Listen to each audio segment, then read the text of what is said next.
IFM News. Lokal. Idol Dennis, go ahead. Madaman ti panagsagana iti gobyerno lokal iti Burgos Ilocos Norte para sumbay nga kalamidad iti reto nga rainy season. Segon kini Mayor Presidente Garcia, madaman ti panakakita dagitay rescue equipment, kastamatan dagitay gadgets para palang iti napipintas nga serbisyo ami paay iti publiko. Kasapulang kunana nga paay iti pondo, mangilatang iti pondo nga paggatang kalite pagkurangan na gamit iti munisipyo.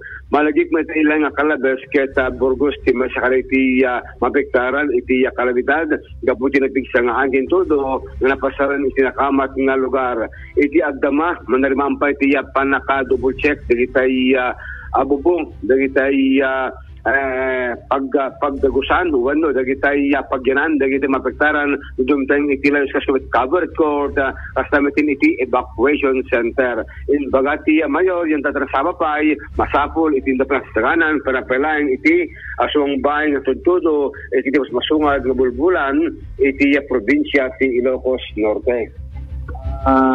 Pali ako so di magamami yung tattagana iti pundo iti MDRR at damat ito take response tayo so na dito possible nga may-prepare yun na dito possible nga equipments na maaranid din kasalang so dito po ito na mga ikantanan ng MDRR.